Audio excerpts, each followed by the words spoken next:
Salut les devins, c'est Seikyo et bienvenue pour une nouvelle vidéo de résumé Dragon Ball Super. Il y a un nouveau chapitre qui sort ce mois. Il n'est pas disponible officiellement en français, mais il l'est en anglais et en espagnol. Vous aurez les liens en description. Et si la langue peut représenter une barrière, voici mon résumé en français. Rien ne vaut une bonne vieille lecture, mais bon, vu que les officiels ne le proposent pas, vidéo qui me permettra également de vous communiquer l'état officiel actuel de Dragon Ball Super en manga concernant la suite, la fin ou autre, ce qu'il en est sur les divers sites officiels. Le chapitre est numéroté 104e et également dénommé One Shot. Chapitre spécial, on sait qu'il viendra clôturer le tome 23 et débute avec la planète Terre ou plutôt en approche de celle-ci. Une bande d'ennemis totalement inédits rapplique vers cette dernière, une menace approche avec un ennemi qui ressemble un petit peu à Tadmor dans Pokémon, qui a l'air tout visqueux, visiblement ancien et d'une race qui nous est méconnue. Ils atterrissent sur Terre et commencent à polluer, à salir. Ils en ont besoin pour pouvoir vivre sur Terre. Elle est beaucoup trop propre et salubre pour eux. Tandis que des sbires s'attellent à corrompre la planète, l'un d'entre eux se trouve mis KO par un balai, celui-ci tournoyant dans les airs et laissant apercevoir à la suite un super-héros. Il a la panoplie, la cape, le slip apparent et tout ce qui va bien. C'est le Clean God qui semble connaître son adversaire qu'il dénomme dans la version officielle anglaise Dirty Mad, donc le fou sale et non le sale fou, alors que la version japonaise semble indiquer Dirty Mud, à savoir la boue sale.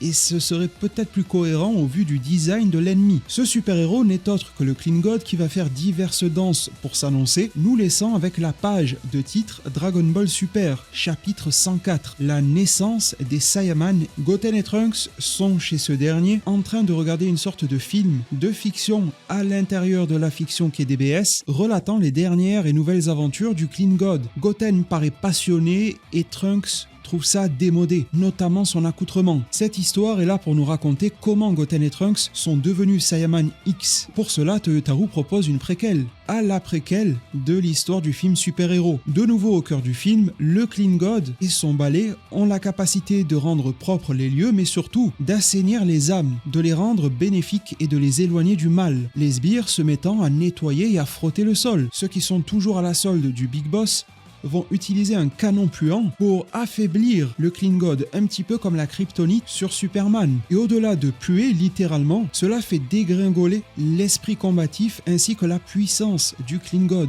le dieu du nettoyage en français. Une fois cet épisode ou film clôturé, Goten et Trunks campent leur position. En plus, un film live action est annoncé pour le Clean God, ce qui met clairement le frère de Son Gohan en joie. Trunks s'en fout et en plus, l'accoutrement de ce super-héros avec son slip et tout, c'est vraiment pas pour lui. Du côté de l'école Blue, on retrouve Goten, Trunks et aussi leurs camarades de classe d'époque, ou du moins ceux que l'on a connus durant la préquelle à super-héros. Réalisant une sortie scolaire, ils arrivent devant un musée.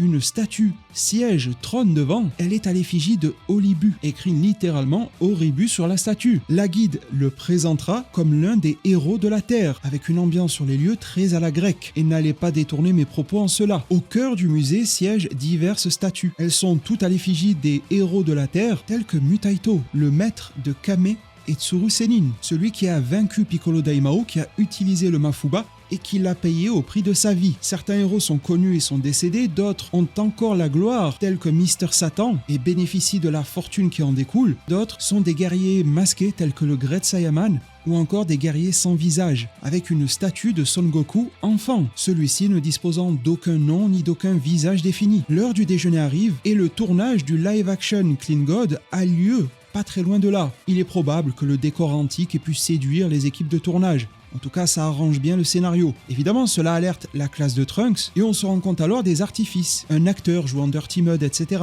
Le Clean God faisant quelques pirouettes. Le fait qu'il vole dans les airs étant simulé, attaché à un harnais. Le problème, c'est que des voleurs vont s'infiltrer durant la fête ayant volé des artefacts au cœur du musée et s'étant déguisés en staff, etc. liés au film pour se fondre dans la masse. Ils ont été démasqués, la police est présente et l'un d'entre eux va prendre en otage Trunks. Il est bien mal tombé, celui-ci va se défendre immédiatement. Son assaillant est mis KO et Trunks est prêt à passer à l'action. Il dit tant pis, je serai démasqué, on va comprendre que j'ai des capacités hors normes, je vais tout de même arrêter les autres malfrats. C'est là que le Clean God se place devant Trunks, l'empêche d'avancer et lui dit qu'il ne doit pas révéler sa réelle identité. Le Clean God va remplacer Trunks au combat, il va laminer les malfrats, va également être plus rapide que les tirs de pistolet et attraper chacune des balles qui lui sera tirée à pleine main et pourra même en rigoler à l'aide de poses relativement cool. Il va utiliser d'attaques nommés en fonction du champ lexical en lien avec la propreté absolue, coup de poing, coup de pied, mais la guide est prise pour otage. C'est beaucoup moins drôle et le Clean God est beaucoup plus sérieux. Il va tout de même toucher 2 mots à Trunks et lui dire que évidemment, si les héros portent un masque, c'est pour avoir l'air cool, mais ce n'est pas la seule raison, tout en se débarrassant du preneur d'otages. S'ils le font, c'est parce qu'ils ont quelqu'un d'important. Trunks repensant à des êtres comme sa petite sœur, sa mère, son père, Goten,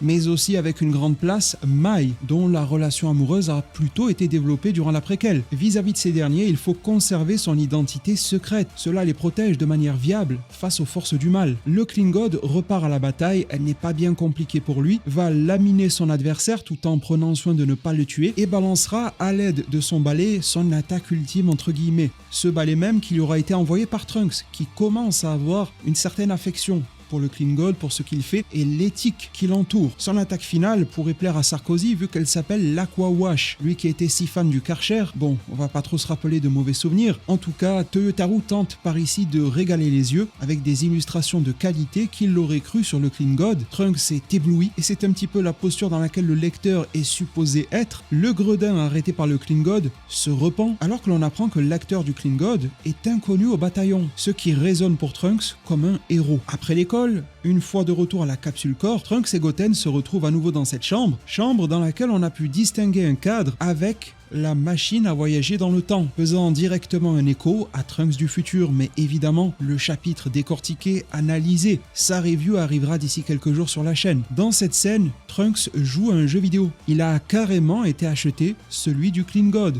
Goten est vachement hypé, on remarque Mai et Shu qui travaillent pour la capsule corps et se lancent alors l'idée de devenir eux-mêmes des super-héros, alors que l'on aperçoit Bulma dotée d'un panier, tel un manga que j'affectionne tellement, à savoir Wingman, dont l'auteur fut l'un des grands amis et collaborateurs d'Akira Toriyama lui-même. Je ne peux que vous conseiller le tome Katsu Akira, si jamais vous ne l'avez pas. Les deux adolescents vont faire des croquis préparatoires vis-à-vis de leur costume de Saiyaman que l'on connaît déjà. Pendant ce temps, on remarque que Bulma se rendait voir Vegeta et surtout Whis à l'extérieur des locaux de la capsule corps afin de lui donner un panier rempli de victuailles. Whis s'en réjouit totalement, on ne sait pas ce que tramait Vegeta avec ce dernier, alors que les deux jeunes finissent par aboutir sur leur design et également par se mettre d'accord. Qui sera Saiyaman X1, X2, on retrouve le relationnel d'origine entre Goten et Trunks, et également le fait que Trunks domine la discussion de par le fait qu'il est plus âgé. Du côté de la maison et du dojo de Hercule en VF, Mister Satan au Japon, alors que des élèves s'entraînent d'arrache-pied, le Clean God débarque, et Mister Satan le connaît. Il déchire une sorte de masque sur son visage, qui est de haute facture, pour laisser transparaître un bien plus connu, Son Gohan.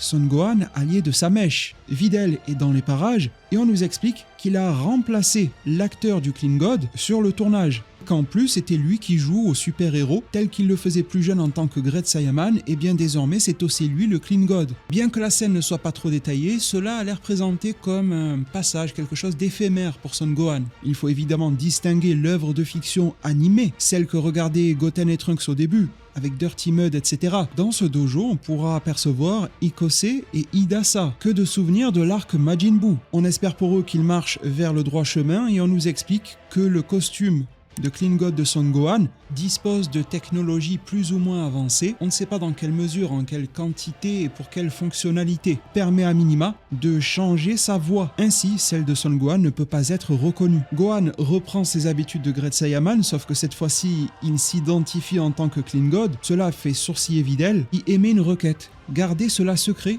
y compris auprès de Bulma. Alors reste à savoir qui a pu développer ce costume. Est-ce que c'est la capsule corp en douce sans que Bulma ne le sache? Est-ce qu'elle pensait que c'était pour autre chose? En tout cas, Videl ne veut pas inquiéter Bulma plus que de nécessaire. De quoi pourrait-elle l'inquiéter? On ne sait pas. Et là où on aurait pu en apprendre plus, Mister Satan coupe la conversation et indique qu'il est l'heure d'aller chercher Pan. Gohan remet ses habits de civil, ses petites lunettes, et s'en va accompagné de Videl pour chercher leur fille, ce qui aura le don, je l'espère, de ne pas énerver Piccolo. Plusieurs jours plus tard, le mal sévit de nouveau en ville, des loupards en moto se font pourchasser par la police, tandis qu'une pancarte à l'effigie du Clean God est en cours d'installation. Le motard n'a que faire de petits enfants qui traversent le passage piéton, lui-même ayant un feu rouge, et clame haut et fort qu'il va les écraser. Aucune pitié, mais heureusement les bambins seront protégés par l'affiche du Clean God qui va être balancée et servira de barrière entre les mauvais bikers et les petits enfants. Une voix émane de ce dernier, mais ce n'est en réalité pas le Clean God. C'est Goten et Trunks qui ont préparé leur petit numéro ainsi que leur pause et affirment pouvoir remplacer le Clean God dans cette ville afin d'en protéger ses citoyens. Ils ont donc épousé totalement les thématiques du Clean God, la propreté, la bienfaisance, l'aspect super-héroïque et également le fait de se préserver en termes d'anonymat.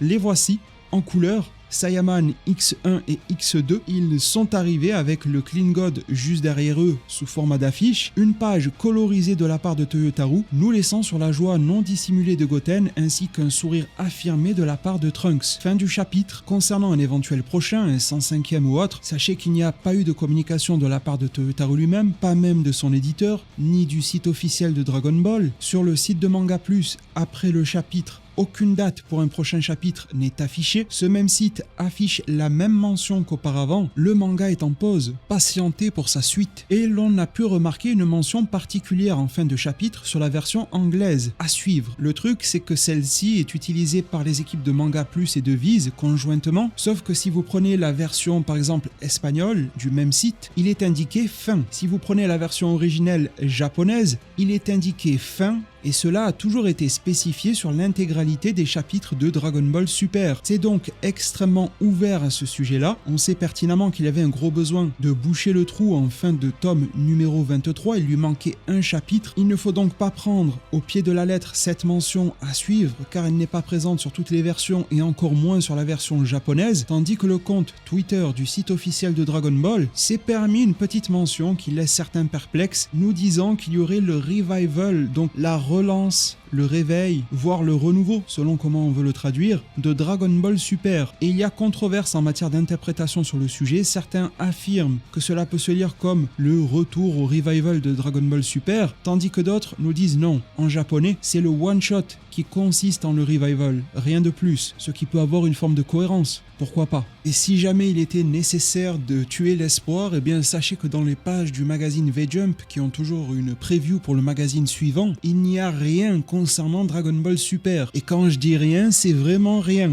Vous voilà en possession de toutes les informations concernant ce chapitre numéro 104 et son hypothétique suite de Dragon Ball Super. Je rappelle que l'illustration de Toyotaru concernant Black Freezer en Jump Festa n'avait, comme son nom l'indique, que d'être là pour une illustration bonus en événement Jump Festa. Ça peut être du teasing pour quelque chose, mais les précédentes ne l'ont jamais été. Avoir de l'espoir tel que c'est inscrit sur la machine à remonter le temps de Trunks, ok, mais gardons tout de même la mesure nécessaire vis-à-vis de ce que l'avenir de Dragon Ball Super peut être. On va laisser gentiment arriver la fin de l'animé Dragon Ball Daima, voir si les ayants droit se bougent un minimum, et il serait temps tout de même qu'ils se remuent, que cela soit pour nous dire c'est bon, c'est fini, circuler, il n'y a plus rien à voir, ou nous donner un rendez-vous, peu importe. Mais la clarté me paraît être le minimum des respects que nous méritons, et serait plus qu'une touche appréciable de professionnalisme de leur part. Si le contenu vous a plu, mettez-lui un pouce en l'air. Merci infiniment pour le regain qu'il y a d'ailleurs de votre part de soutien sur mes vidéos en général ces derniers jours et heures. Ça me va vraiment droit au cœur, ça me touche beaucoup. Merci pour cela. Prenez tous extrêmement bien soin de votre futur.